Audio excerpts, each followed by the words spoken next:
Bonjour, que la paix soit sur vous.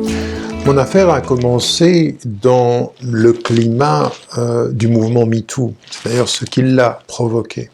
Et aussitôt que ce mouvement est apparu, j'en ai salué la substance, j'en ai salué même les objectifs, à savoir libérer la parole des femmes qui étaient abusées, discriminées et qui étaient restées silencieuses au gré de toute l'histoire, d'une longue histoire et en particulier de l'histoire récente. J'étais également sensible et j'étais alerté par les voix qui disaient attention, il ne faut pas tomber dans l'excès, il faut faire attention, il ne faut pas que ce soit deux clans qui s'opposent, la vérité des femmes en opposition aux mensonges des hommes, les victimes d'un côté et les oppresseurs de l'autre. C'est beaucoup plus complexe que cela, il fallait éviter toutes les caricatures.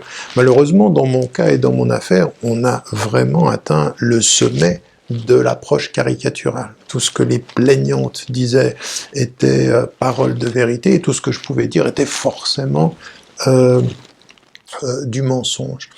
L'histoire du mouvement, même récente, sur les 2 dernières années, nous a montré que des femmes mentaient, des femmes n'avaient pas dit la vérité, que certaines s'étaient présentées comme victimes alors qu'elles n'en étaient pas, et puis qu'en l'occurrence, dans le mouvement MeToo, les victimes peuvent être des femmes comme des hommes. Et qu'en l'occurrence, il faut de ce point de vue-là en faire une analyse un tout petit peu plus approfondie. Il faut même aller plus loin sur la question de MeToo, parce que ce n'est pas simplement une question d'hommes et femmes. Tout à coup, on a finalement non seulement caricaturé le rapport des uns et des autres, mais aussi simplifié les rapports sociaux quand il s'agissait de noirs, quand il s'agissait d'arabes, quand il s'agissait de pauvres, la situation des femmes. Tout ça était totalement perdu dans l'analyse. Et dans la simplification et l'excès, il y a le danger de la stigmatisation, il y a le danger finalement de l'injustice. MeToo est aussi un mouvement qui a produit de l'injustice.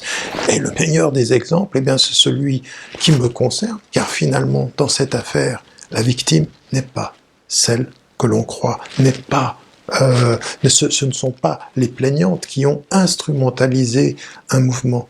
À l'heure où je vous parle, je suis le seul qui a été mis en prison de tous les hommes qui ont été accusés. Et ça, ce n'est pas simplement une question d'hommes, c'est aussi une question qui est liée à un statut social et une représentation dans la société et qu'il faut refuser.